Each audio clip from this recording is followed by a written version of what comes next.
Previously on X-Men. Hey, I'm Brian, and welcome to Vinyl Paints. And I have beef with Wolverine. Well, not with Wolverine, but with how he's been depicted in animation. I get it, I understand that they tend to be aiming towards the PG-13 to get to maximize the audience, but there's been some amazing Wolverine character designs over the years, and I've always felt that they were colored or lit maybe too brightly. I mean, we're talking about a character here who's anti-hero. He's dark, he's an assassin, he's trained with ninjas and samurai and Weapon X and commando units, and he's always brightly lit, just running head on in. And even in his more darker portrayals, like the Hulk versus Wolverine, and I know they're probably sticking to the source material there, but he's so bright and it's just so, I guess he's missing a level of grittiness that I wanted to see. And so this got me thinking back to that video I did a couple of weeks ago where I started talking about Spawn, the animation, how HBO did something a little bit different, which isn't very common. And I thought, you know what, for my next CEL conversion, why don't I try that? Why don't I try to do Wolverine in HBO style? So I've been working on a lot of longer format projects right now. The Transformers one was 3 characters and took a long time to do. I also have 2 other projects right now that are definitely been taking a while to get done. And I wanted to do something different for this one. I wanted to give myself a challenge, and that challenge was to try to do it in one day. That might not sound like a lot, but with drying time and other obstacles, it's actually hard to usually get a painting done in one paint session. So this is the Wolverine from Ultimate Spider-Man, not even an X-Men or Wolverine cartoon. I guess just the popularity made sense for them to cross over these characters. And in case you're wondering why I chose this version of Wolverine, even though my favorite Wolverine costume is the yellow, red, and blue, I feel like I've seen that a lot, and I'll be honest, I really love that original X-Men animated series from the 90s. I don't think I could top that, but there's also been a lack of representation of the yellow and brown, or the mustard and brown costume. And this version of Wolverine has a different silhouette, his ears are not as big, and I thought that would translate really well into the HBO style. There's also one other factor.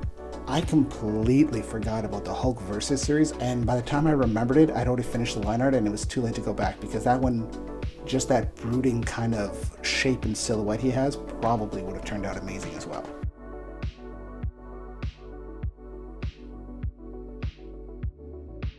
At this point here, I'm still waffling between which yellow I'm going to use. I probably should have chosen, but that sounds like a future Brian problem. So let's talk a little bit about the HBO Spawn style. One of the things I think that's very unique about it is that it takes the traditional animation approach, which is usually like most animations are two-tone where there's a highlight and then there's a darker shadow, and that's the 2 layers. But Spawn does something very different. Spawn leaves the highlight in, but then they fill in all the shadows as black, making this really gritty, dark character, which I think looks amazing.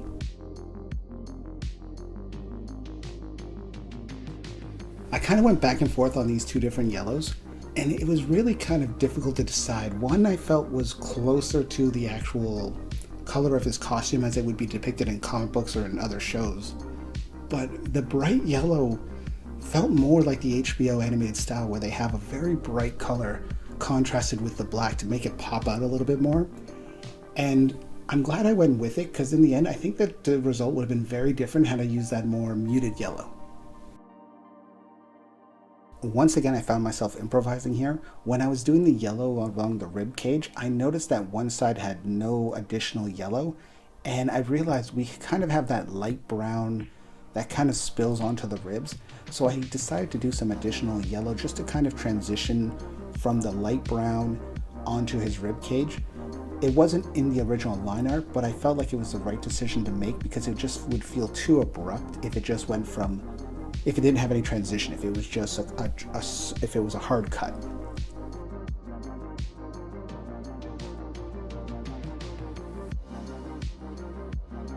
Most of the paints I used in this were just straight paints. The only one I had to kind of mix a little bit was the skin tone.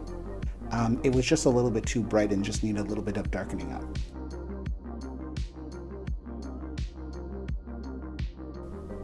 There was a lot of black that had to be filled in here, and I started to get a little bit nervous about the line art's just kind of making this look like a black blob. So I decided to do something which wasn't in the HBO series. I decided to go over the line art of the flesh tone and the yellow on the back side, just a line on top of the line that already was there, just to give it a little bit of separation and a little bit of additional color before I put the black down. My logic behind this was I was just thinking it would give a little bit of a shimmer or a little bit of a outline and separation in the black. Because I did this in one day, there are a few obstacles that you should be aware of if you ever decide to do a cell painting in one day. Ideally, you want to leave enough time so that it slightly dries, so that your paints won't bleed together. If the paint is too wet and you put another paint before it's dry enough, you might get some bleeding or mixing of the paint, and there's not much you can do to prevent that if the paints are wet. The best thing to do is to give some time to dry, so at least it's sort of settling before you proceed to your next color. One of the other problems, and I think it may be specific to this one, so much of this was black, so much of this was relying on the black paint, that it was really hard to tell whether this was coming out the way I wanted to until I was ready to flip it over. And by that point, you've already invested all that time. So there was a little bit of nerves on my part, wondering whether or not I was making the right choices. I want to take a second to thank everyone who came out and supported me at the last convention at the Mississauga Collectors Con. I never really know what to expect when I do a convention. I never really expect to get rid of any of my cells or sell them, but I actually sold all the cells I brought, and that's a very humbling and amazing experience. And I'd like to thank everyone who came out, everyone who talked animation, and I look forward to doing more conventions. I don't know when the next one will be. I'm currently on a bunch of waiting lists, but once again, thank you. Now we have to put this through the ultimate Wolverine test.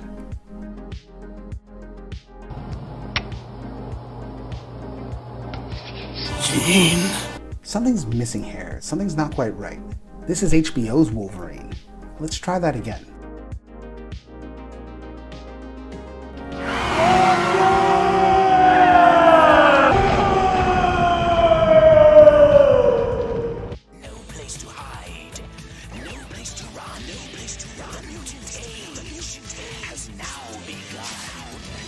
Thanks for joining me.